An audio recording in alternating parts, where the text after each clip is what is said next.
क्या आपके भीतर भी एक खालीपन है, एक ऐसी प्यास जो दुनिया की कोई चीज, कोई रिश्ता, कोई सफलता बुझा नहीं पा रही? क्या आप भी कभी रात के अंधेरे में जागकर सोचते हैं कि इस भागदौड़, इस तनाव, इस रोज रोज के संघर्ष का आखिर मतलब क्या है? अगर इन सवालों की एक धीमी सी गूंज भी आपके मन में है तो रुकिए, ठहरिए और मेरी बात सुनिए, क्योंकि आज हम उस ज्ञान की यात्रा पर निकलेंगे जिसने महलों के राजकुमार को सन्यासी बना दिया और फिर उस सन्यासी को तथागत बुद्ध। ये कोई कहानी नहीं, ये वो सीधी और सच्ची शिक्षा है, वो दर्पण है जिसमें हम अपने मन की हर उलझन का अक्स देख सकते हैं। स्वागत नहीं, अभिनंदन है आपका बुद्धा ब्लेसिंग इंस्पायर में। ये सिर्फ एक चैनल नहीं बल्कि एक संकल्प है उस शाश्वत प्रकाश को आप तक पहुंचाने का जो हर अंधेरे को भेदने की क्षमता रखता है।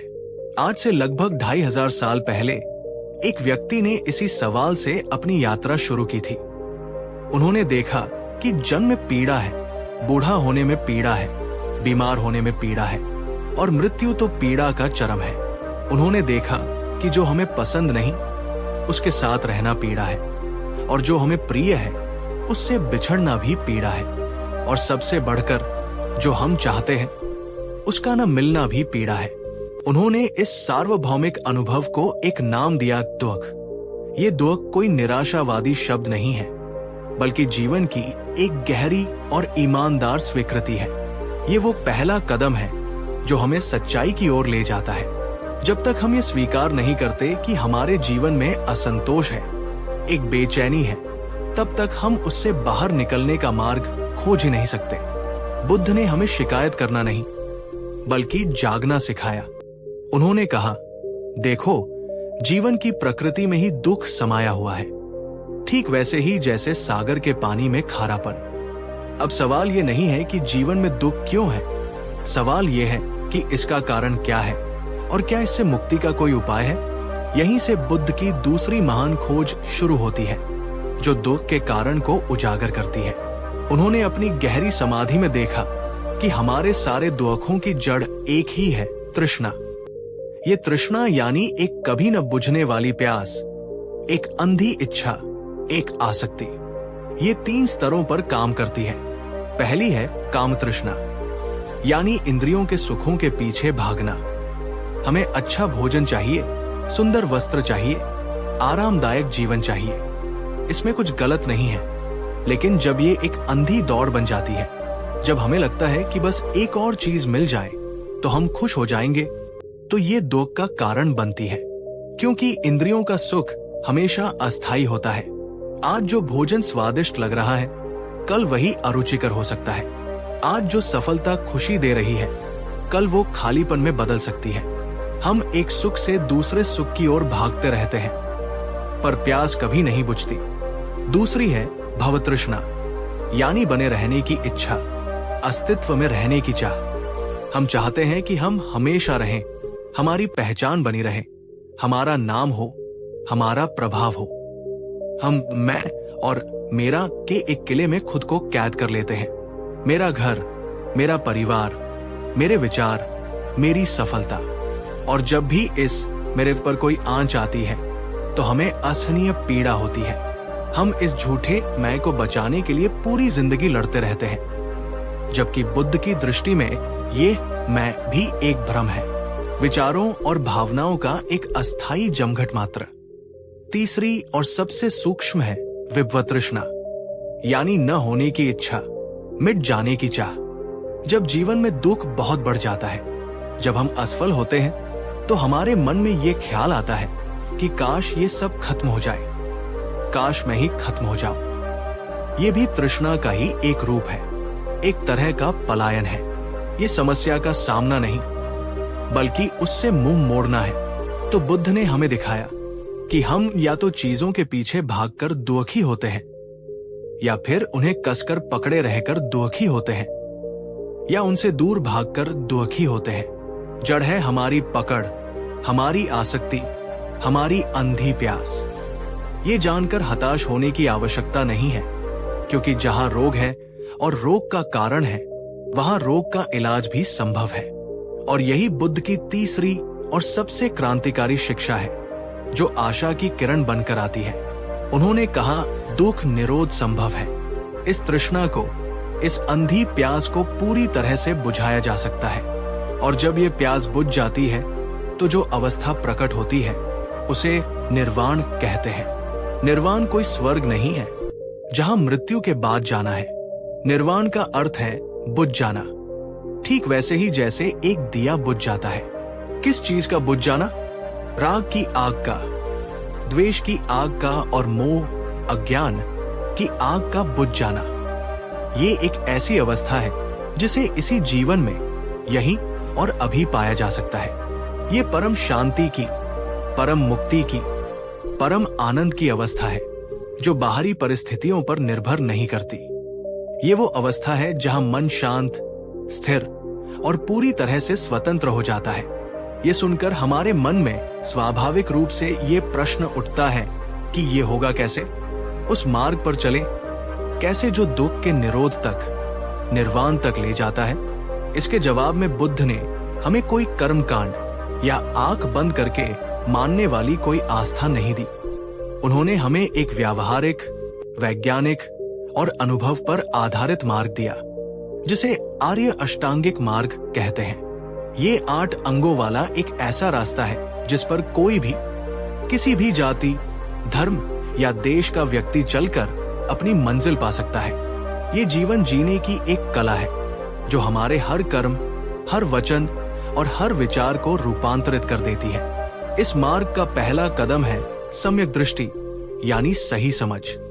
इसका अर्थ है चीजों को वैसा ही देखना जैसी वे वास्तव में है, न कि वैसा जैसा हम उन्हें देखना चाहते हैं। इसका अर्थ है 4 आर्य सत्यों को समझना कि दुख है, दुख का कारण तृष्णा है, दुख का निरोध संभव है और उसके निरोध का मार्ग है। इसका अर्थ है कर्म के सिद्धांत को समझना कि हमारे हर विचार, वचन और कर्म का एक परिणाम होता है। हम ही अपने सुख और दुख के निर्माता है। सम्यक दृष्टि एक नक्शे की तरह है जिसके बिना हम सही दिशा में यात्रा शुरू ही नहीं कर सकते। जब हमारी दृष्टि सही हो जाती है तो हमारा संकल्प भी सही हो जाता है। ये दूसरा अंग है सम्यक संकल्प, यानी सही इरादा। हमारे मन में हर क्षण कोई न कोई इरादा उठता है। बुद्ध ने हमें सिखाया कि हम अपने मन में त्याग का, मैत्री का और करुणा का संकल्प करें। त्याग का संकल्प यानी आसक्ति और द्वेष से मुक्त होने का इरादा, मैत्री का संकल्प यानी सभी प्राणियों के प्रति मित्रता का भाव, उनके भले की कामना, और करुणा का संकल्प यानी दूसरों के दुखों को दूर करने की इच्छा। जैसा हमारा संकल्प होता है वैसा ही हमारा जीवन बन जाता है। अब ये समझ और इरादा हमारे कर्मों में उतरता है। मार्ग का तीसरा अंग है सम्यक वचन, यानी सही वाणी। हमारी वाणी में बहुत शक्ति होती है। ये किसी को उठा भी सकती है और गिरा भी सकती है। सम्यक वचन का अर्थ है झूठ बोलने से बचना, चुगली करने से बचना, कठोर शब्द बोलने से बचना और व्यर्थ की बातें करने से बचना। हमारी वाणी सत्य हो, प्रिय हो और उपयोगी हो। बोलने से पहले सोचना कि क्या ये सच है, क्या ये जरूरी है और क्या ये दयालु है। चौथा अंग है सम्यक कर्मांत, यानी सही कर्म। इसका अर्थ है ऐसे कर्मों से बचना जो स्वयं को या दूसरों को हानि पहुंचाते हैं।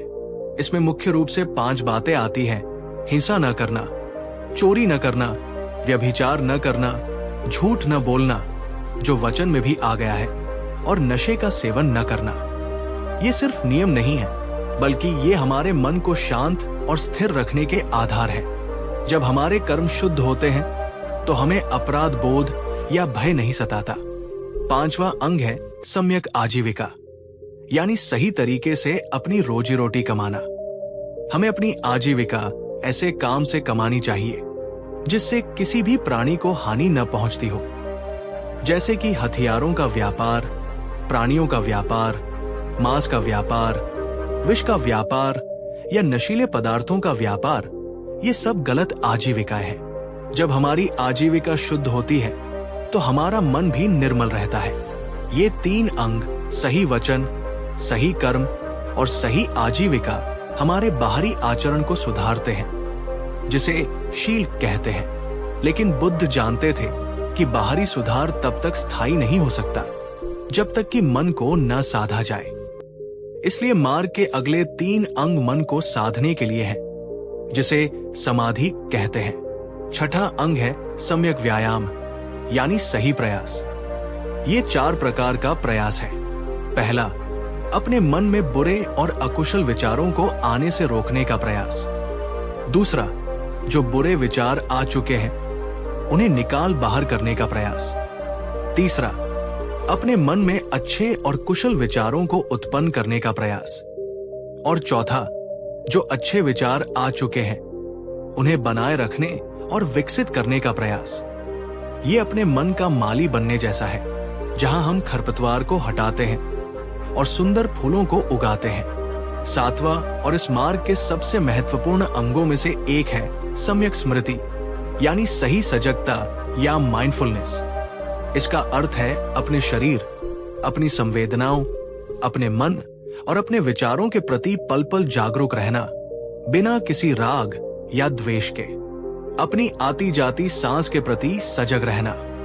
जब हम चलते हैं तो ये जानना कि हम चल रहे हैं। जब हम खाते हैं तो ये जानना कि हम खा रहे हैं। इस सजगता से हम अपने मन की आदतों को देखने लगते हैं। हम देखते हैं कि कैसे कोई घटना घटती है और हमारा मन तुरंत उस पर अच्छा या बुरा का लेबल लगा देता है, जिससे राग या द्वेष पैदा होता है।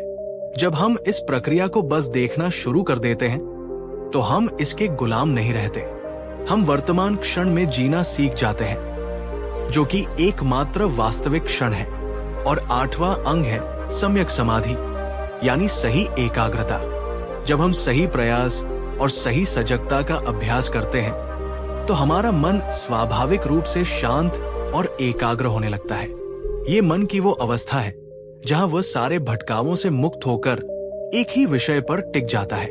ये गहरी शांति और आनंद की अवस्था है जहां हमें प्रज्ञा यानी यथार्थ का गहरा ज्ञान प्राप्त होता है।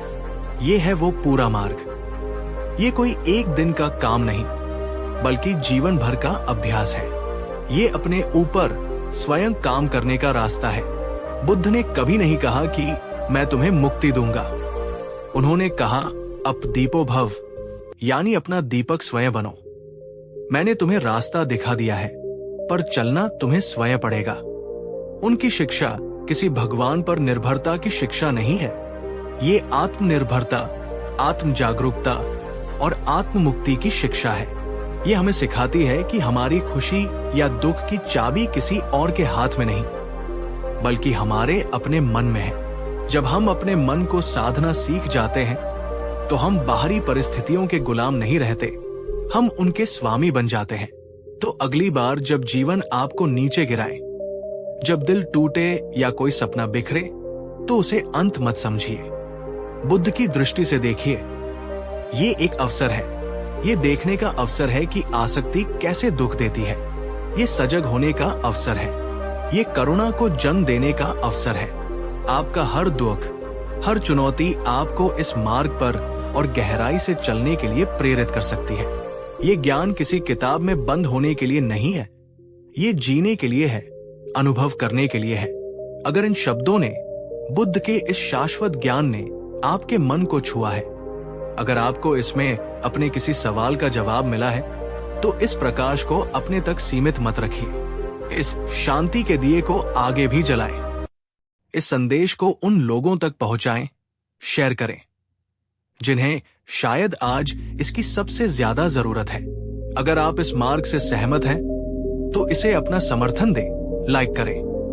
और अगर आप आत्मखोज की इस गहरी और सुंदर यात्रा पर हमारे साथ आगे भी चलना चाहते हैं, तो बुद्धा ब्लेसिंग इंस्पायर परिवार का हिस्सा बने। सब्सक्राइब करें। कमेंट में नमो बुद्धाय लिखकर इस सार्वभौमिक सत्य के प्रति अपनी श्रद्धा और अपना संकल्प प्रकट करें। ये सिर्फ एक शब्द नहीं, ये एक स्वीकृति है कि हाँ, हम अपने मन के मालिक बनने को तैयार हैं।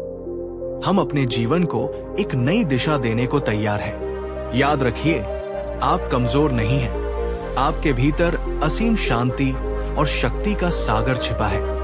बस जरूरत है सही मार्ग पर चलने की। अब आपको एक ऐसी कहानी सुनाने जा रहा हूं जो अपने अंतर मन को और भी स्पष्ट कर देगी। कभी कभी जीवन हमें उस मोड़ पर लाकर खड़ा कर देता है जहां शब्द खत्म हो जाते हैं, जहां कला बेमानी लगती है और जहां दिल का हर एक टुकड़ा एक अलग दिशा में बिखरा हुआ महसूस होता है। ये कहानी एक ऐसे ही इंसान की है, एक ऐसा इंसान जिसने शब्दों से दुनिया को जीत लिया था पर अपने ही मन के शोर में हार गया था। ये कहानी है कवि की और उसके उस अंधेरे की जिसमें उसे एक जुगनू की तरह रोशनी दिखाने वाला मिला। ये किसी चमत्कार की कहानी नहीं, ये उस रास्ते पर चलने की कहानी है जो हर टूटे हुए इंसान को फिर से जोड़ सकता है। रत्नपुर शहर अपनी शानो शौकत के लिए पूरे जम्बूद्वीप में मशहूर था। ऊंचे ऊंचे महल, सोने चांदी से भरे बाजार और खुशहाल लोग। पर रत्नपुर की असली पहचान था उसका कवि, जिसका नाम ही कवि था। लोग कहते थे कि जब कवि अपनी लेखनी उठाता है तो सरस्वती स्वयं उसके हाथों में विराजमान हो जाती है। उसके शब्द प्रेमियों के लिए प्रेम पुत्र बन जाते थे, राजा के लिए विजय गान और एक आम इंसान के लिए जिंदगी का फलसफा। कवि के पास सब कुछ था, धन, शोहरत, सम्मान और सबसे बढ़कर उसकी प्रेरणा उसकी पत्नी लीला। लीला सिर्फ उसकी पत्नी नहीं थी, वो उसकी हर कविता की आत्मा थी। उसकी आंखों की गहराई देखकर कवि ने सागर पर कविता लिखी थी। उसकी हंसी की खनक सुनकर उसने झरनों पर गीत रचे थे और उसकी सादगी में ही कवि को अपने जीवन का पूरा सार मिलता था। उनका घर शहर के कोलाहल से दूर एक शांत उपवन के बीच था, जहां चंपा और मोगरे की महक हमेशा हवा में घुली रहती थी। कवि के लिए यही स्वर्ग था। उसे लगता था कि उसने अपनी दुनिया बना ली है, एक ऐसी दुनिया जिसे कोई दुख, कोई पीड़ा छू भी नहीं सकती। वो अपनी इस खुशी में इतना मग्न था कि उसे ये एहसास ही नहीं हुआ कि उसकी खुशी की नींव कितनी नाजुक रेत पर खड़ी है। उसकी सारी खुशी लीला पर टिकी थी, उसका सारा अस्तित्व लीला से जुड़ा था, उसकी हर सांस लीला के होने से ही चलती थी। ये प्रेम नहीं, एक गहरी आसक्ति थी, एक ऐसा नशा था जिसमें वो खुद को पूरी तरह डुबो चुका था। और फिर एक दिन नियति ने अपना सबसे क्रूर खेल खेला। एक मामूली सा बुखार लीला को अपनी चपेट में ले गया। शहर के बड़े बड़े वैद्य आए, कीमती जड़ी बूटियां दी गई, मंदिरों में दिन रात दिए जलाए गए, पर सब व्यर्थ। चांदनी रात में जब बाहर चंपा के फूल अपनी पूरी खुशबू बिखेर रहे थे, लीला ने कवि का हाथ अपने हाथ में लिए हुए अपनी आंखें हमेशा के लिए मूंद ली। उस एक पल में कवि का स्वर्ग नर्क में बदल गया। जिस उपवन में उसे संगीत सुनाई देता था, अब वहां मौत का सन्नाटा पसर गया था। जिन फूलों की महक उसे दीवाना बनाती थी, अब वो जहर की तरह चुभती थी। उसने अपनी सारी कविताएं फाड़ दी, अपनी लेखनी तोड़ दी। उसके शब्द कहीं खो गए थे, उसके भीतर बस एक चीख रह गई थी, एक ऐसी खामोश चीख जो उसे रात दिन सोने नहीं देती थी। उसके दोस्त, उसके प्रशंसक उससे मिलने आते, उसे सांत्वना देने की कोशिश करते, पर कवि की आंखों में उन्हें बस एक खालीपन और गुस्सा दिखता था। वो सबसे लड़ता, ईश्वर को कोसता, अपनी किस्मत को गालियां देता। वो पूछता, मेरे साथ ही ऐसा क्यों हुआ? मैंने क्या बिगाड़ा था किसी का? महीने सालों में बदलने लगे। रत्नपुर का मशहूर कवि अब एक भूला हुआ नाम बन चुका था। उसका सुंदर उपवन अब वीरान झाड़ियों में तब्दील हो गया था। कवि दिन भर शराब में डूबा रहता, अपनी यादों से लड़ता और हर पल उसी पीड़ा में जलता रहता। वो जीना नहीं चाहता था, पर मर भी नहीं पाता था। ये एक ऐसा अंतहीन दुख था जिसने उसे जिंदा लाश बना दिया था। एक शाम जब वो नशे में धुत अपने वीरान बगीचे में बैठा था, उसने दो राहगीरों को बात करते सुना। एक कह रहा था, इस शहर के उस पार पर्वत की तलहटी में एक बूले भिक्षु रहते हैं। लोग कहते हैं कि उनके पास हर दुख का इलाज है। वो कोई जादू टोना नहीं करते, बस जीना सिखा देते हैं। ये सुनकर कवि के भीतर पहली बार एक हल्की सी हलचल हुई। उसके पास खोने के लिए अब कुछ नहीं बचा था। एक आखिरी मरी हुई उम्मीद के साथ उसने फैसला किया कि वो उस भिक्षु से मिलने जाएगा। यात्रा लंबी और कठिन थी। कवि का शरीर शराब और दुख से कमजोर हो चुका था। वो कई बार गिरा, कई बार उसे लगा कि वो वापस लौट जाए, पर उसके भीतर की पीड़ा उसे आगे धकेलती रही। आखिरकार कई दिनों के बाद वो उस शांत मठ में पहुंचा। मठ बेहद साधारण था, मिट्टी की दीवारें और फूस की छत। वहां कोई आडंबर नहीं था। उसने देखा एक बूढ़े भिक्षु जिनकी आंखों में असीम शांति और करुणा थी, चुपचाप मठ के आंगन में गिरे सूखे पत्तों को बटोर रहे थे। उनका हर एक मूवमेंट, हर एक हरकत में एक अजीब सा ठहराव था, एक ध्यान था। कवि उनके पास जाकर खड़ा हो गया। भिक्षु ने नजरें उठाई और मुस्कुराए, जैसे वो उसके आने का ही इंतजार कर रहे हों। उन्होंने कुछ नहीं पूछा, बस अपनी झाड़ू को एक तरफ रखा और उसे बैठने का इशारा किया। कवि जमीन पर बैठ गया और बिना किसी भूमिका के उसका सालों से दबा हुआ गुबार फूट पड़ा। वो घंटों तक रोता रहा, अपनी कहानी सुनाता रहा, अपना गुस्सा, अपनी पीड़ा, सब कुछ उन भिक्षु के सामने उंडेल दिया। भिक्षु आनंद बस चुपचाप पूरी करुणा से उसे सुनते रहे। उन्होंने एक बार भी उसे टोका नहीं, कोई सलाह नहीं दी, कोई उपदेश नहीं दिया। जब कवि का तूफान शांत हुआ तो मठ में बस हवा और पत्तों की सरसराहट की आवाज रह गई थी। कवि ने थकी हुई आंखों से उनकी ओर देखा और कहा, अब आप ही बताइए, मैं क्या करूं? मैं इस पीड़ा के साथ कैसे जीऊं? भिक्षु आनंद ने बहुत कोमलता से कहा, तुम जीना चाहते हो या अपनी पीड़ा को जलाए रखना चाहते हो? ये सवाल एक तीर की तरह कवि के दिल में लगा। उसने कभी इस तरह से सोचा ही नहीं था। वो बोला, मैं इस पीड़ा से छुटकारा पाना चाहता हूं। आनंद ने कहा, तो फिर तुम्हें कुछ समय यही रहना होगा मेरे साथ। कोई सवाल नहीं, कोई जवाब नहीं, बस जो मैं कहूं वो करना होगा। कवि के पास कोई और चारा नहीं था। वो रुक गया। अगले दिन सुबह आनंद ने उसे एक झाड़ू थमा दी और कहा, इस पूरे आंगन को साफ करो, पर एक शर्त है, जब तुम झाड़ू लगा रहे हो तो तुम्हारा ध्यान सिर्फ झाड़ू पर, पत्तों पर और तुम्हारे हर एक कदम पर होना चाहिए, मन में कुछ और नहीं। कवि को ये अजीब लगा, मैं इतना बड़ा कवि और ये मुझसे झाड़ू लगवा रहे हैं, पर वो चुपचाप काम में लग गया। पहले कुछ मिनट तो उसका ध्यान लगा रहा, पर फिर उसका मन भागने लगा। उसे लीला की याद आने लगी, अपने पुराने दिन याद आने लगे, गुस्सा आने लगा।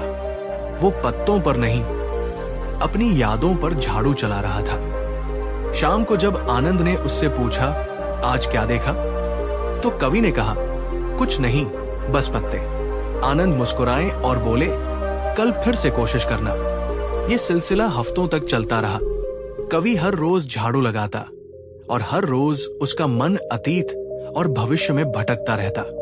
वो कभी निराश होता, कभी गुस्सा होता, पर आनंद बस धैर्य से उसे हर दिन वही काम करने को कहते। धीरे धीरे न जाने कैसे एक बदलाव आने लगा। कवि ने महसूस किया कि जब वो अपना पूरा ध्यान सिर्फ झाड़ू चलाने पर लगाता है तो कुछ पलों के लिए उसके भीतर का शोर शांत हो जाता है। उसे पत्तों का रंग दिखने लगा, हवा की ठंडक महसूस होने लगी, अपने पैरों के नीचे की जमीन का एहसास होने लगा। वो पहली बार वर्तमान में जीने का अनुभव कर रहा था। एक दिन आनंद उसे मठ के पीछे एक छोटे से तालाब के पास ले गए। तालाब का पानी गंदा और मटमैला था, जिसमें नीचे कुछ भी दिखाई नहीं दे रहा था। आनंद ने कहा, ये तुम्हारा मन है, इतना अशांत, इतनी हलचल कि तुम सच्चाई देख ही नहीं पा रहे हो। फिर वो चुपचाप वहीं बैठ गए। कवि भी बैठ गया। वो घंटों तक उस तालाब को देखते रहे। धीरे धीरे तालाब की मिट्टी नीचे बैठने लगी और पानी निर्मल होने लगा। कुछ समय बाद पानी इतना साफ हो गया कि कवि को तालाब की तली में पड़े पत्थर, छोटी छोटी मछलियां, सब कुछ साफ साफ दिखाई देने लगा। आनंद ने शांत स्वर में कहा, मैंने पानी को साफ नहीं किया, मैंने बस उसे शांत होने का समय दिया।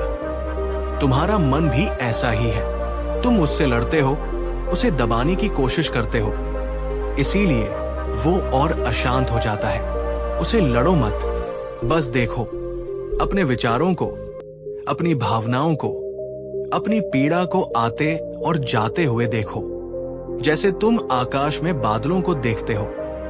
तुम बादल नहीं हो, तुम वो आकाश हो जिसमें बादल आते और जाते हैं। ये कवि के लिए एक बिल्कुल नया अनुभव था।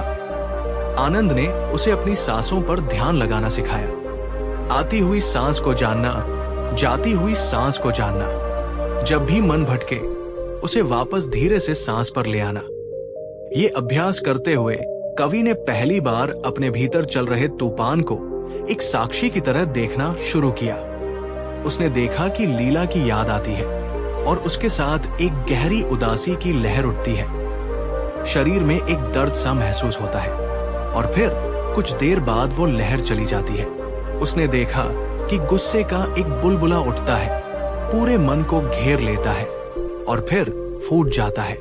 वो ये देखकर हैरान था कि कोई भी भावना, कोई भी विचार स्थायी नहीं है।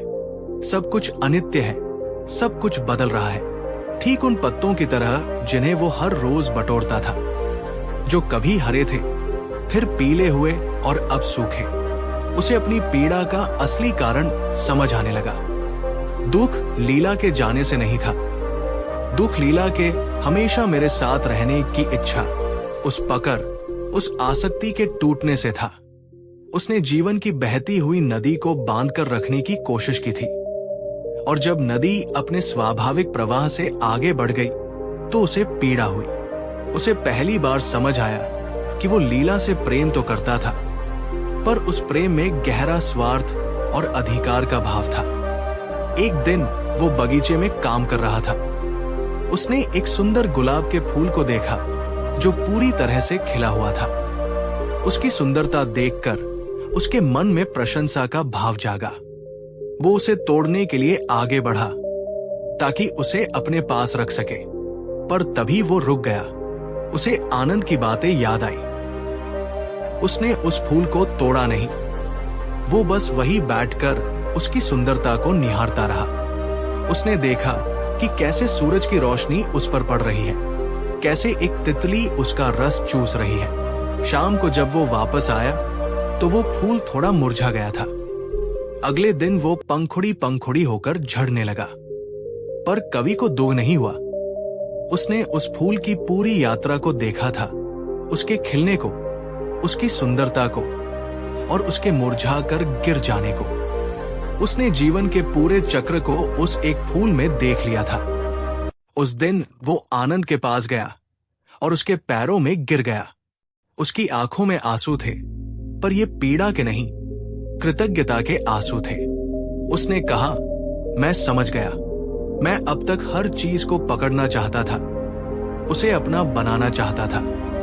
आज मैंने पहली बार किसी चीज को बिना अपना बनाए उसकी सुंदरता को महसूस किया है। आनंद ने उसे उठाकर गले लगा लिया और कहा, अब तुम तैयार हो, अब तुम कवि हो। कवि कुछ महीने और उस मठ में रहा। उसने बोलना कम कर दिया था और सुनना ज्यादा।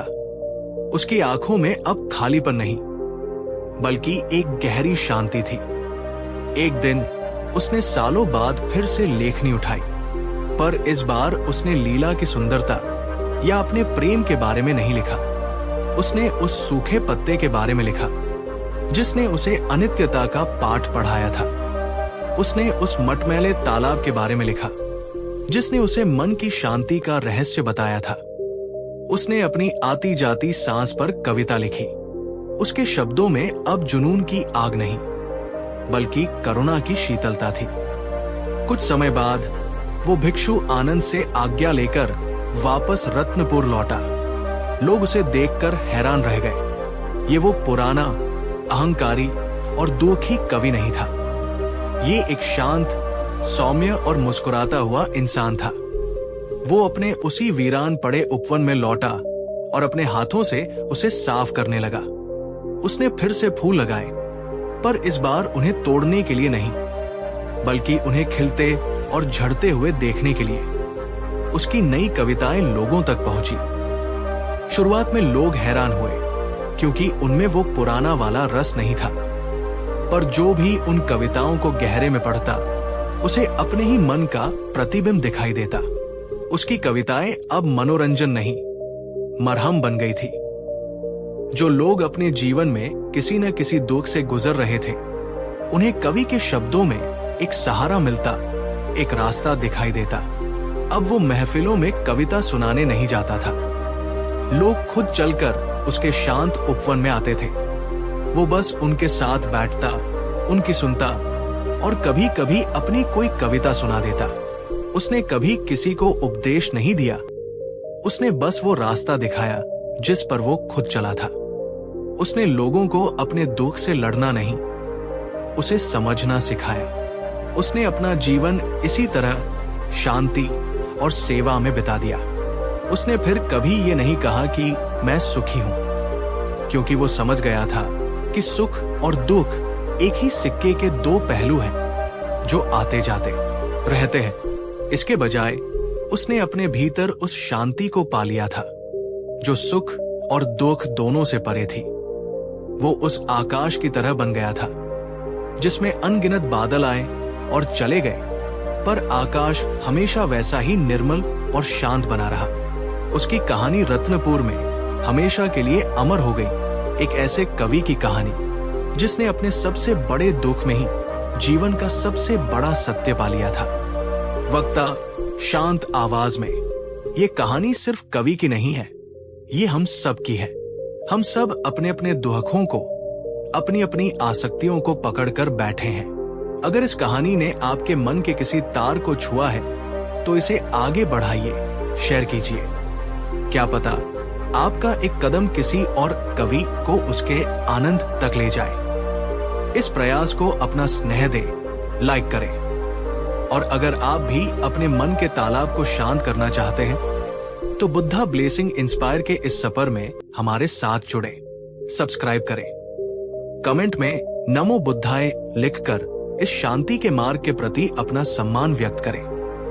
ये याद रखें कि हर अंधेरी रात के बाद सुबह होती है, और हर पीड़ा के भीतर ही उससे मुक्त होने का बीज छिपा होता है। क्या होता है जब वो आईना ही आपका सबसे बड़ा दुश्मन बन जाए, जिसमें आप रोज अपना चेहरा देखते हैं? क्या होता है जब लोगों की तालियां आपको बधाइयों की तरह नहीं, बल्कि आपकी घटती हुई सांसों की गिनती की तरह सुनाई देने लगे?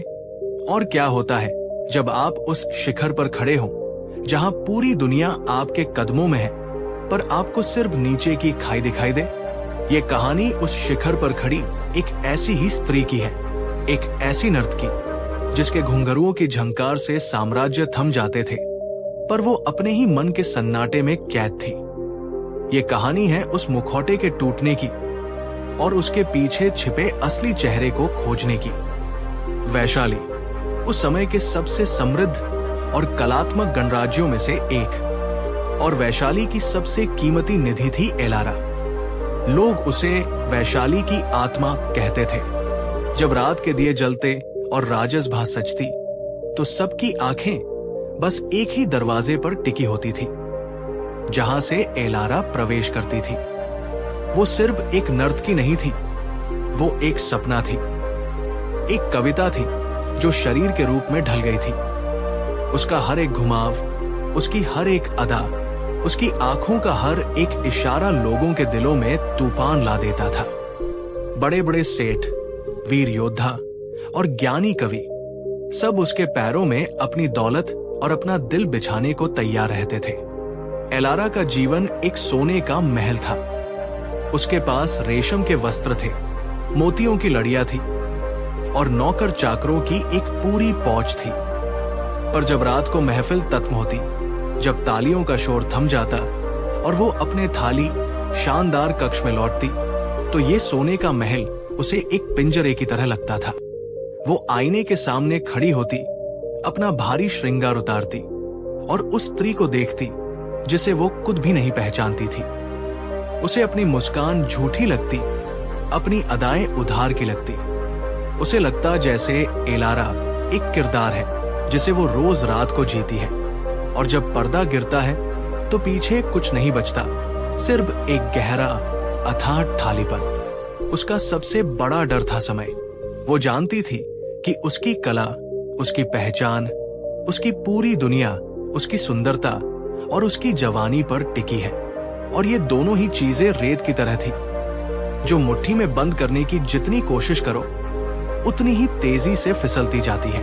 वो हर सुबह उठकर सबसे पहले आईने में अपने चेहरे पर उम्र की कोई नई लकीर खोजती। हर नया दिन उसके लिए एक मोहलत की तरह था जो खत्म हो रही थी। वो इस डर को शराब में, उत्सवों में और ज्यादा से ज्यादा मेहनत करके डुबोने की कोशिश करती। उसने अपने नृत्य को और जटिल और मोहक बना लिया था। वो अपने शरीर को उसकी सीमाओं से परे धकेल रही थी, ये साबित करने के लिए कि वो अभी भी सर्वश्रेष्ठ है, कि अभी भी उसका कोई मुकाबला नहीं।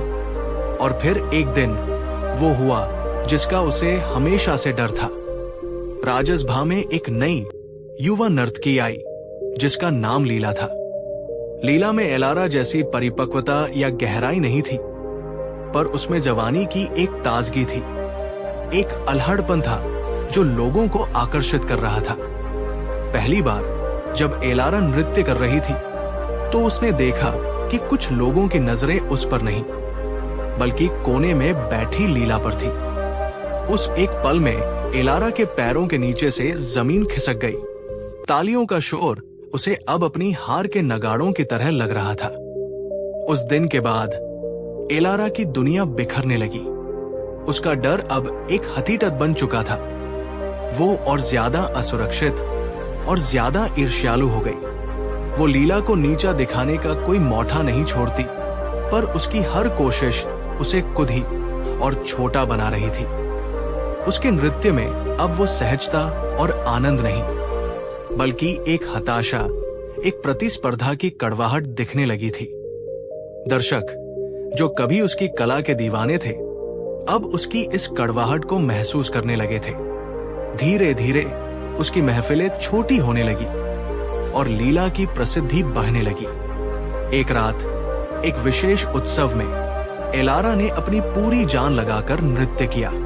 उसने अपने सबसे सुंदर वस्त्र पहने, सबसे कीमती आभूषण धारण किए, पर शायद हताशा में या शायद भाग्य के खेल में उसका पैर लड़खड़ाया और वो मंच पर गिर पड़ी। ये एक मामूली सी चूक थी, पर एलारा के लिए ये सार्वजनिक रूप से उसकी मृत्यु थी। पूरी सभा में एक असहज खामोशी छा गई और फिर कुछ लोग दबी जुबान में हंसने लगे। वो हंसी किसी भाले की तरह एलारा के सीने में चुभ गई।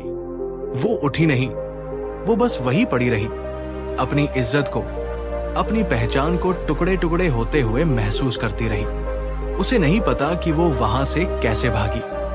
वो रात भर वैशाली की सड़कों पर पागलों की तरह घूमती रही।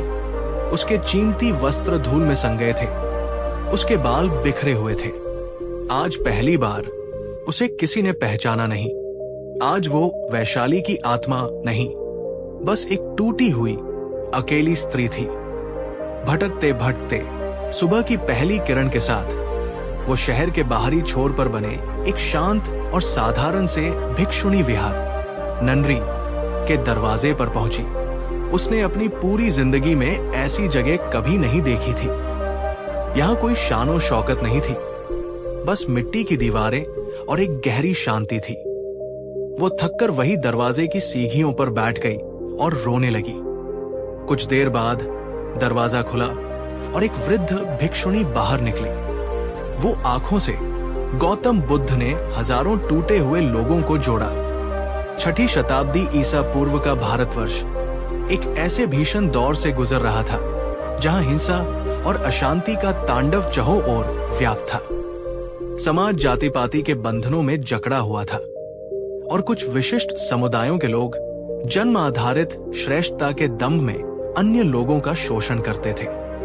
इस प्रथा के कारण समाज में गहरी असमानता व्याप्त थी और बहुत से लोग अपने मूलभूत अधिकारों से भी वंचित थे। ऐसे विषम वातावरण में नेपाल की तराई में स्थित कपिलवस्तु के शाक्य गणराज्य में एक महान विभूति का आगमन हुआ, जिनका नाम था सिद्धार्थ गौतम।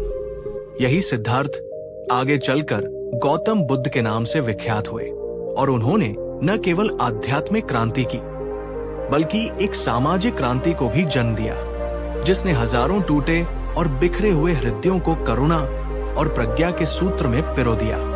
सिद्धार्थ का जन्म एक राज परिवार में हुआ था और उनके पिता राजा शुद्धोधन ने उन्हें सांसारिक दुखों से दूर रखने का हर संभव प्रयास किया।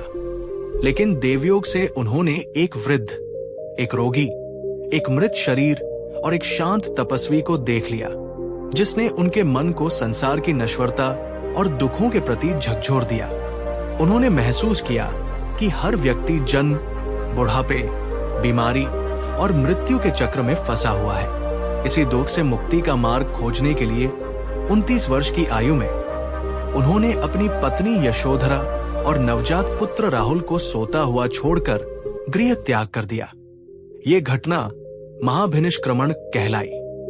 ज्ञान की खोज में सिद्धार्थ अनेक वर्षों तक भटकते रहे। उन्होंने विभिन्न गुरुओं से शिक्षा ली और कठोर तपस्या की, लेकिन उन्हें शांति नहीं मिली।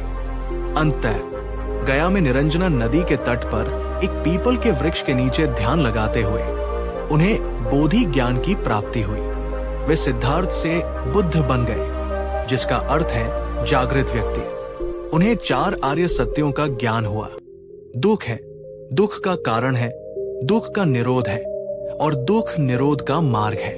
यही मार्ग आर्य अष्टांगिक मार्ग कहलाया, जिसमें सम्यक दृष्टि, सम्यक संकल्प, सम्यक वचन, सम्यक कर्म, सम्यक आजीविका, सम्यक व्यायाम, सम्यक स्मृति और सम्यक समाधि शामिल थे। ज्ञान प्राप्ति के बाद बुद्ध ने अपना जीवन लोगों के कल्याण के लिए समर्पित कर दिया। उन्होंने अपने ज्ञान को किसी विशिष्ट प्रमाणभूत भाषा में नहीं, बल्कि उस समय की सरल और प्रचलित लोक भाषा पाली में लोगों तक पहुंचाया। उनका पहला उपदेश सारनाथ में उन 5 मित्रों को दिया, जो तपस्या के मार्ग में उनके साथी थे। यहीं से धर्म चक्र प्रवर्तन का आरंभ हुआ।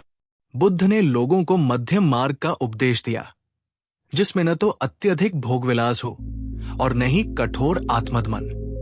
उनका मानना था कि वीणा के तारों को इतना ढीला नहीं छोड़ना चाहिए कि उनसे स्वर ही न निकले और न ही इतना कसना चाहिए कि वे टूट जाए। बुद्ध की शिक्षाओं का सबसे क्रांतिकारी पहलू था उनका जाति व्यवस्था का मुखर विरोध। उन्होंने स्पष्ट रूप से घोषणा की कि कोई भी व्यक्ति जन्म से ब्राह्मण या शूद्र नहीं होता, बल्कि अपने कर्मों से होता है। उन्होंने मानव मानव की समानता पर बल दिया और कहा कि जिस प्रकार विभिन्न प्रकार की लकड़ियों से आग प्रज्वलित हो सकती है, उसी प्रकार सभी जातियों के लोग सन्यासी होकर जीवन के परम लक्ष्य को प्राप्त कर सकते हैं। उनके संग में जाति और वर्ग के भेदभाव का कोई स्थान नहीं था। इसका एक ज्वलंत उदाहरण सुपिया की कहानी है, जो एक अछूत समझे जाने वाले समुदाय से थे। समाज द्वारा तिरस्कृत और उपेक्षित सुपिया जब बुद्ध से मिले, तो बुद्ध ने उन्हें बिना किसी हिचकिचाहट के अपने संग में शामिल कर लिया। ये उस समय की सामाजिक व्यवस्था के लिए एक क्रांतिकारी कदम था। बुद्ध के मार्गदर्शन में सुपिया ने कठोर साधना की और अंततः निर्वाण प्राप्त किया। ये घटना इस बात का प्रमाण थी कि आध्यात्मिक उन्नति का द्वार किसी जाति विशेष के लिए आरक्षित नहीं है। बुद्ध ने न केवल सुपिया, बल्कि समाज के कई अन्य निचले तबके के लोगों को सम्मान दिया और उन्हें अपने शिष्यों के रूप में स्वीकार किया। बुद्ध की करुणा और ज्ञान ने उस समय के सबसे खूंखार और हिंसक लोगों के हृदयों को भी परिवर्तित कर दिया। इसका सबसे प्रसिद्ध उदाहरण अंगुलिमाल डाकू का है। अंगुलिमाल मगध के जंगलों में रहता था और लोगों को मारकर उनकी उंगलियों की माला बनाकर पहनता था, जिसके कारण पूरे मगध में उसका आतंक था। जब बुद्ध उस जंगल से गुजर रहे थे, तो गांव वालों ने उन्हें रोकने की बहुत कोशिश की, लेकिन बुद्ध शांत भाव से आगे बढ़ते रहे। अंगुलिमाल, गौतम बुद्ध ने हजारों टूटे हुए लोगों को जोड़ा छठी शताब्दी ईसा पूर्व का भारतवर्ष एक ऐसे भीषण दौर से गुजर रहा था जहां हिंसा और अशांति का तांडव चहों ओर व्याप्त था। समाज जाति पाति के बंधनों में जकड़ा हुआ था और कुछ विशिष्ट समुदायों के लोग जन्म आधारित श्रेष्ठता के दंभ में अन्य लोगों का शोषण करते थे। इस प्रथा के कारण समाज में गहरी असमानता व्याप्त थी और बहुत से लोग अपने मूलभूत अधिकारों से भी वंचित थे। ऐसे विषम वातावरण में नेपाल की तराई में स्थित कपिलवस्तु के शाक्य गणराज्य में एक महान विभूति का आगमन हुआ, जिनका नाम था सिद्धार्थ गौतम। यही सिद्धार्थ आगे चलकर गौतम बुद्ध के नाम से विख्यात हुए और उन्होंने न केवल आध्यात्मिक क्रांति की बल्कि एक सामाजिक क्रांति को भी जन्म दिया, जिसने हजारों टूटे और बिखरे हुए हृदयों को करुणा और प्रज्ञा के सूत्र में पिरो दिया। सिद्धार्थ का जन्म एक राजपरिवार में हुआ था और उनके पिता राजा शुद्धोधन ने उन्हें सांसारिक दुखों से दूर रखने का हर संभव प्रयास किया। लेकिन देवयोग से उन्होंने एक वृद्ध, एक रोगी, एक मृत शरीर और एक शांत तपस्वी को देख लिया, जिसने उनके मन को संसार की नश्वरता और दुखों के प्रति झकझोर दिया। उन्होंने महसूस किया कि हर व्यक्ति जन्म, बुढ़ापे, बीमारी और मृत्यु के चक्र में फंसा हुआ है। इसी दुख से मुक्ति का मार्ग खोजने के लिए 29 वर्ष की आयु में उन्होंने अपनी पत्नी यशोधरा और नवजात पुत्र राहुल को सोता हुआ छोड़कर गृह त्याग कर दिया। ये घटना महाभिनिष्क्रमण कहलाई। ज्ञान की खोज में सिद्धार्थ अनेक वर्षों तक भटकते रहे।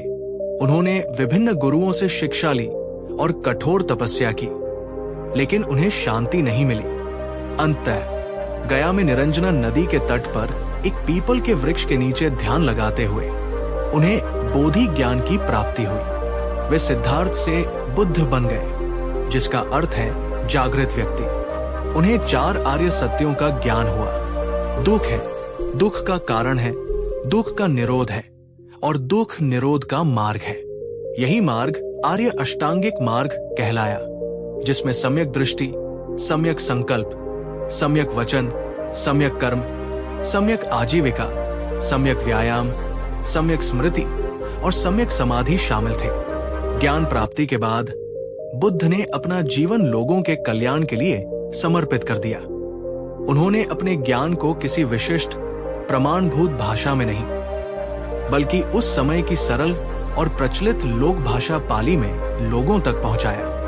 उनका पहला उपदेश सारनाथ में उन 5 मित्रों को दिया जो तपस्या के मार्ग में उनके साथी थे। यहीं से धर्म चक्र प्रवर्तन का आरंभ हुआ। बुद्ध ने लोगों को मध्यम मार्ग का उपदेश दिया, जिसमें न तो अत्यधिक भोगविलास हो और न ही कठोर आत्मदमन। उनका मानना था कि वीणा के तारों को इतना ढीला नहीं छोड़ना चाहिए कि उनसे स्वर ही न निकले और न ही इतना कसना चाहिए कि वे टूट जाए। बुद्ध की शिक्षाओं का सबसे क्रांतिकारी पहलू था उनका जाति व्यवस्था का मुखर विरोध। उन्होंने स्पष्ट रूप से घोषणा की कि कोई भी व्यक्ति जन्म से ब्राह्मण या शूद्र नहीं होता, बल्कि अपने कर्मों से होता है। उन्होंने मानव मानव की समानता पर बल दिया और कहा कि जिस प्रकार विभिन्न प्रकार की लकड़ियों से आग प्रज्वलित हो सकती है, उसी प्रकार सभी जातियों के लोग सन्यासी होकर जीवन के परम लक्ष्य को प्राप्त कर सकते हैं। उनके संग में जाति और वर्ग के भेदभाव का कोई स्थान नहीं था। इसका एक ज्वलंत उदाहरण सुपिया की कहानी है, जो एक अछूत समझे जाने वाले समुदाय से थे। समाज द्वारा तिरस्कृत और उपेक्षित सुपिया जब बुद्ध से मिले तो बुद्ध ने उन्हें बिना किसी हिचकिचाहट के अपने संघ में शामिल कर लिया। ये उस समय की सामाजिक व्यवस्था के लिए एक क्रांतिकारी कदम था।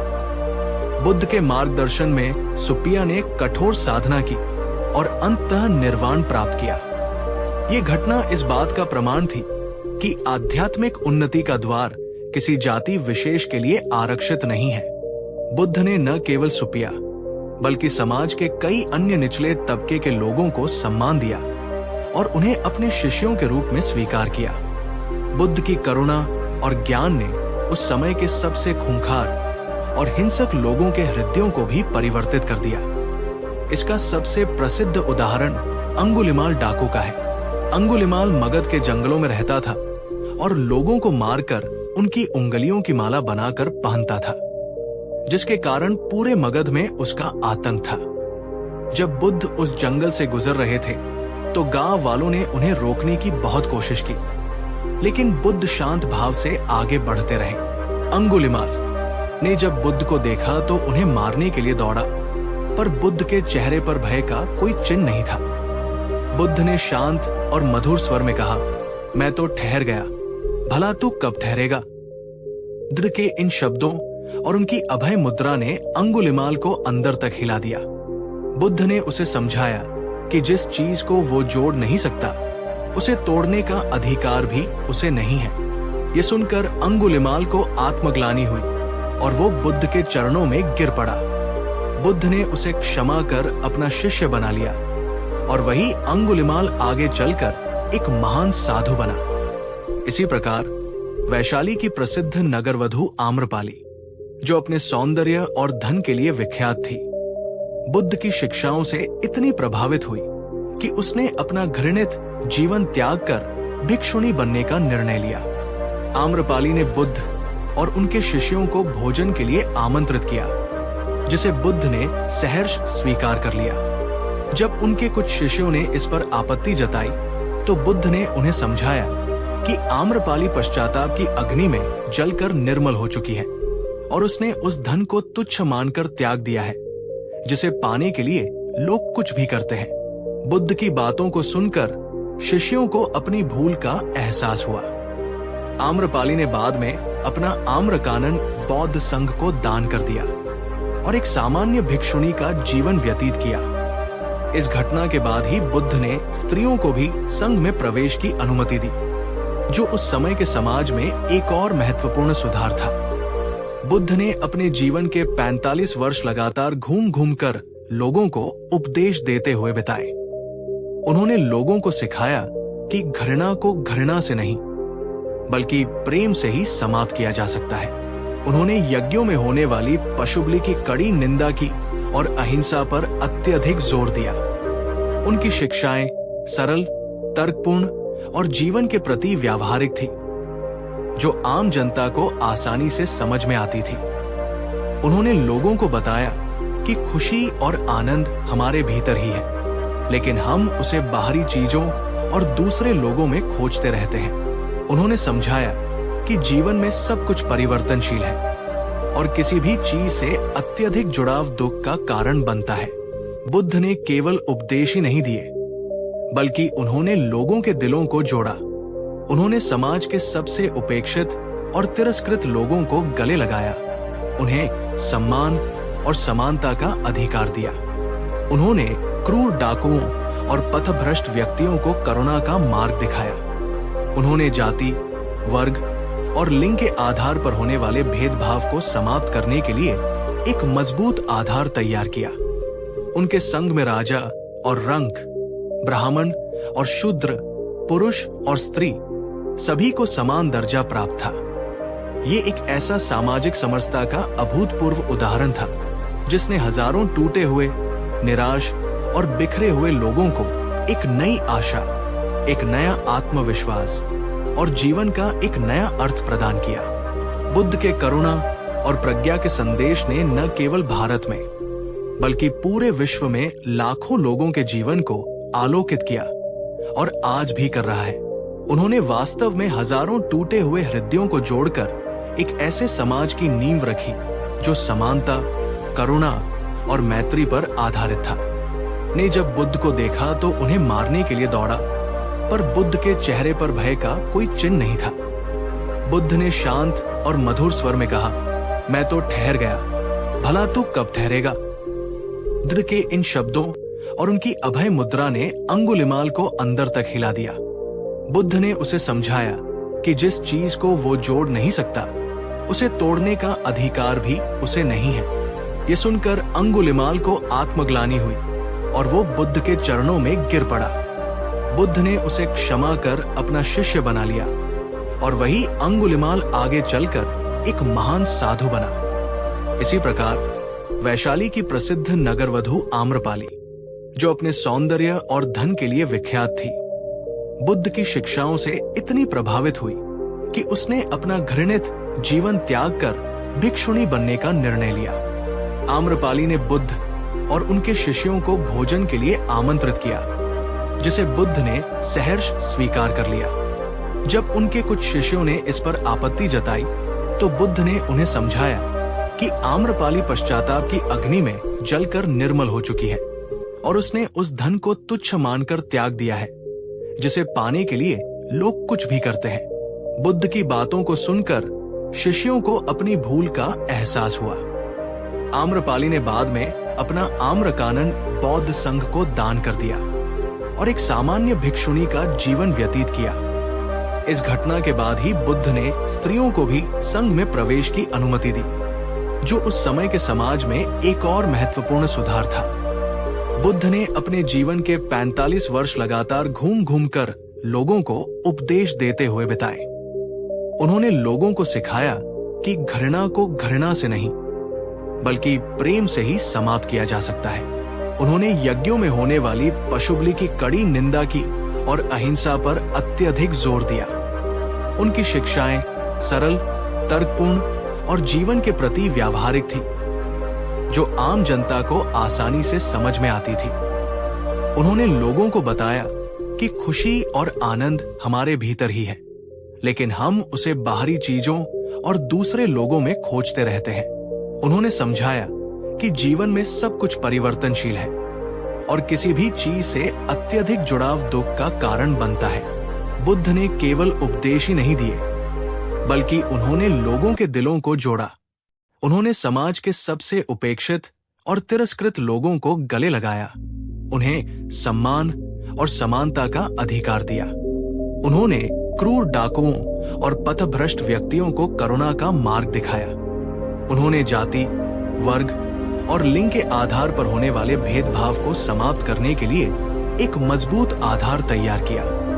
उनके संग में राजा और रंक, ब्राह्मण और शूद्र, पुरुष और स्त्री सभी को समान दर्जा प्राप्त था। ये एक ऐसा सामाजिक समरसता का अभूतपूर्व उदाहरण था, जिसने हजारों टूटे हुए, निराश और बिखरे हुए लोगों को एक नई आशा, एक नया आत्मविश्वास और जीवन का एक नया अर्थ प्रदान किया।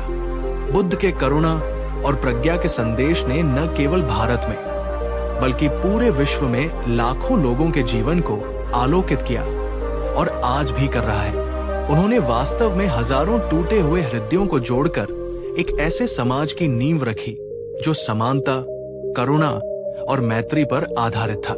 पीड़ा का चरम है। उन्होंने देखा कि जो हमें पसंद नहीं उसके साथ रहना पीड़ा है, और जो हमें प्रिय है उससे बिछड़ना भी पीड़ा है, और सबसे बढ़कर जो हम चाहते हैं उसका न मिलना भी पीड़ा है। उन्होंने इस सार्वभौमिक अनुभव को एक नाम दिया, दुख। ये दुख कोई निराशावादी शब्द नहीं है, बल्कि जीवन की एक गहरी और ईमानदार स्वीकृति है। ये वो पहला कदम है जो हमें सच्चाई की ओर ले जाता है। जब तक हम ये स्वीकार नहीं करते कि हमारे जीवन में असंतोष है, एक बेचैनी है, तब तक हम उससे बाहर निकलने का मार्ग खोज ही नहीं सकते। बुद्ध ने हमें शिकायत करना नहीं, बल्कि जागना सिखाया।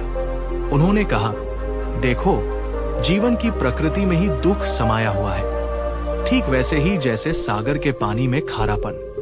अब सवाल ये नहीं है कि जीवन में दुख क्यों है, सवाल ये है कि इसका कारण क्या है और क्या इससे मुक्ति का कोई उपाय है।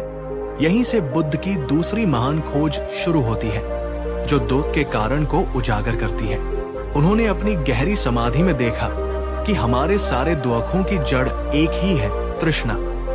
ये तृष्णा यानी एक कभी न बुझने वाली प्यास, एक अंधी इच्छा, एक आसक्ति। ये 3 स्तरों पर काम करती है। पहली है काम तृष्णा, यानी इंद्रियों के सुखों के पीछे भागना।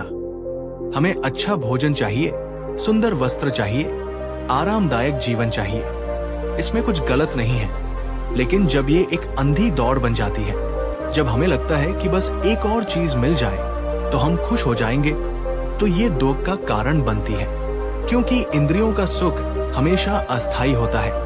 आज जो भोजन स्वादिष्ट लग रहा है, कल वही अरुचिकर हो सकता है। आज जो सफलता खुशी दे रही है, कल वो खालीपन में बदल सकती है। हम एक सुख से दूसरे सुख की ओर भागते रहते हैं, पर प्यास कभी नहीं बुझती। दूसरी है भवतृष्णा, यानी बने रहने की इच्छा, अस्तित्व में रहने की चाह। हम चाहते हैं कि हम हमेशा रहें, हमारी पहचान बनी रहे, हमारा नाम हो, हमारा प्रभाव हो। हम मैं और मेरा के एक किले में खुद को कैद कर लेते हैं। मेरा घर, मेरा परिवार, मेरे विचार, मेरी सफलता। और जब भी इस मेरे पर कोई आंच आती है तो हमें असहनीय पीड़ा होती है। हम इस झूठे मैं को बचाने के लिए पूरी जिंदगी लड़ते रहते हैं, जबकि बुद्ध की दृष्टि में ये मैं भी एक भ्रम है, विचारों और भावनाओं का एक अस्थायी जमघट मात्र। तीसरी और सबसे सूक्ष्म है विभवतृष्णा, यानी न होने की इच्छा, मिट जाने की चाह। जब जीवन में दुख बहुत बढ़ जाता है, जब हम असफल होते हैं, तो हमारे मन में ये ख्याल आता है कि काश ये सब खत्म हो जाए, काश मैं ही खत्म हो जाऊं। ये भी तृष्णा का ही एक रूप है, एक तरह का पलायन है। ये समस्या का सामना नहीं, बल्कि उससे मुंह मोड़ना है। तो बुद्ध ने हमें दिखाया कि हम या तो चीजों के पीछे भागकर दुखी होते हैं, या फिर उन्हें कसकर पकड़े रहकर दुखी होते हैं, या उनसे दूर भागकर दुखी होते हैं। जड़ है हमारी पकड़, हमारी आसक्ति, हमारी अंधी प्यास। ये जानकर हताश होने की आवश्यकता नहीं है, क्योंकि जहां रोग है और रोग का कारण है, वहां रोग का इलाज भी संभव है। और यही बुद्ध की तीसरी और सबसे क्रांतिकारी शिक्षा है, जो आशा की किरण बनकर आती है। उन्होंने कहा, दुख निरोध संभव है। इस तृष्णा को, इस अंधी प्यास को पूरी तरह से बुझाया जा सकता है। और जब ये प्यास बुझ जाती है, तो जो अवस्था प्रकट होती है, उसे निर्वाण कहते हैं। निर्वाण कोई स्वर्ग नहीं है, जहां मृत्यु के बाद जाना है। निर्वाण का अर्थ है बुझ जाना, ठीक वैसे ही जैसे एक दिया बुझ जाता है। किस चीज का बुझ जाना? राग की आग का, द्वेष की आग का और मोह अज्ञान की आग का बुझ जाना। ये एक ऐसी अवस्था है जिसे इसी जीवन में, यहीं और अभी पाया जा सकता है। ये परम शांति की, परम मुक्ति की, परम आनंद की अवस्था है, जो बाहरी परिस्थितियों पर निर्भर नहीं करती। ये वो अवस्था है जहां मन शांत, स्थिर और पूरी तरह से स्वतंत्र हो जाता है। ये सुनकर हमारे मन में स्वाभाविक रूप से ये प्रश्न उठता है कि ये होगा कैसे? उस मार्ग पर चले कैसे जो दुख के निरोध तक, निर्वाण तक ले जाता है? इसके जवाब में बुद्ध ने हमें कोई कर्मकांड या आंख बंद करके मानने वाली कोई आस्था नहीं दी। उन्होंने हमें एक व्यावहारिक, वैज्ञानिक और अनुभव पर आधारित मार्ग दिया, जिसे आर्य अष्टांगिक मार्ग कहते हैं। ये 8 अंगों वाला एक ऐसा रास्ता है जिस पर कोई भी, किसी भी जाति, धर्म या देश का व्यक्ति चलकर अपनी मंजिल पा सकता है। ये जीवन जीने की एक कला है, जो हमारे हर कर्म, हर वचन और हर विचार को रूपांतरित कर देती है। इस मार्ग का पहला कदम है सम्यक दृष्टि, यानी सही समझ। इसका अर्थ है चीजों को वैसा ही देखना जैसी वे वास्तव में है, न कि वैसा जैसा हम उन्हें देखना चाहते हैं। इसका अर्थ है 4 आर्य सत्यों को समझना कि दुख है, दुख का कारण तृष्णा है, दुख का निरोध संभव है और उसके निरोध का मार्ग है। इसका अर्थ है कर्म के सिद्धांत को समझना कि हमारे हर विचार, वचन और कर्म का एक परिणाम होता है। हम ही अपने सुख और दुख के निर्माता है। सम्यक दृष्टि एक नक्शे की तरह है, जिसके बिना हम सही दिशा में यात्रा शुरू ही नहीं कर सकते। जब हमारी दृष्टि सही हो जाती है, तो हमारा संकल्प भी सही हो जाता है। ये दूसरा अंग है सम्यक संकल्प, यानी सही इरादा। हमारे मन में हर क्षण कोई न कोई इरादा उठता है। बुद्ध ने हमें सिखाया कि हम अपने मन में त्याग का, मैत्री का और करुणा का संकल्प करें। त्याग का संकल्प यानी आसक्ति और द्वेष से मुक्त होने का इरादा, मैत्री का संकल्प यानी सभी प्राणियों के प्रति मित्रता का भाव, उनके भले की कामना, और करुणा का संकल्प यानी दूसरों के दुखों को दूर करने की इच्छा। जैसा हमारा संकल्प होता है वैसा ही हमारा जीवन बन जाता है। अब ये समझ और इरादा हमारे कर्मों में उतरता है। मार्ग का तीसरा अंग है सम्यक वचन, यानी सही वाणी। हमारी वाणी में बहुत शक्ति होती है। ये किसी को उठा भी सकती है और गिरा भी सकती है। सम्यक वचन का अर्थ है झूठ बोलने से बचना, चुगली करने से बचना, कठोर शब्द बोलने से बचना और व्यर्थ की बातें करने से बचना। हमारी वाणी सत्य हो, प्रिय हो और उपयोगी हो। बोलने से पहले सोचना कि क्या ये सच है, क्या ये जरूरी है और क्या ये दयालु है। चौथा अंग है सम्यक कर्मांत, यानी सही कर्म। इसका अर्थ है ऐसे कर्मों से बचना जो स्वयं को या दूसरों को हानि पहुंचाते हैं। इसमें मुख्य रूप से 5 बातें आती हैं। हिंसा न करना, चोरी न करना, व्यभिचार न करना, झूठ न बोलना, जो वचन में भी आ गया है, और नशे का सेवन न करना। ये सिर्फ नियम नहीं है, बल्कि ये हमारे मन को शांत और स्थिर रखने के आधार है। जब हमारे कर्म शुद्ध होते हैं तो हमें अपराध बोध या भय नहीं सताता। 5वां अंग है सम्यक आजीविका, यानी सही तरीके से अपनी रोजी रोटी कमाना। हमें अपनी आजीविका ऐसे काम से कमानी चाहिए जिससे किसी भी प्राणी को हानि न पहुंचती हो, जैसे कि हथियारों का व्यापार, प्राणियों का व्यापार, मांस का व्यापार, विष का व्यापार या नशीले पदार्थों का व्यापार। ये सब गलत आजीविका है। जब हमारी आजीविका शुद्ध होती है तो हमारा मन भी निर्मल रहता है। ये 3 अंग, सही वचन, सही कर्म और सही आजीविका, हमारे बाहरी आचरण को सुधारते हैं, जिसे शील कहते हैं। लेकिन बुद्ध जानते थे कि बाहरी सुधार तब तक स्थायी नहीं हो सकता जब तक कि मन को न साधा जाए। इसलिए मार्ग के अगले 3 अंग मन को साधने के लिए हैं, जिसे समाधि कहते हैं। छठा अंग है सम्यक व्यायाम, यानी सही प्रयास। ये 4 प्रकार का प्रयास है। पहला, अपने मन में बुरे और अकुशल विचारों को आने से रोकने का प्रयास। दूसरा, जो बुरे विचार आ चुके हैं उन्हें निकाल बाहर करने का प्रयास। तीसरा, अपने मन में अच्छे और कुशल विचारों को उत्पन्न करने का प्रयास। और चौथा, जो अच्छे विचार आ चुके हैं उन्हें बनाए रखने और विकसित करने का प्रयास। ये अपने मन का माली बनने जैसा है, जहां हम खरपतवार को हटाते हैं और सुंदर फूलों को उगाते हैं। 7वां और इस मार्ग के सबसे महत्वपूर्ण अंगों में से एक है सम्यक स्मृति, यानी सही सजगता या माइंडफुलनेस। इसका अर्थ है अपने शरीर, अपनी संवेदनाओं, अपने मन और अपने विचारों के प्रति पल पल जागरूक रहना।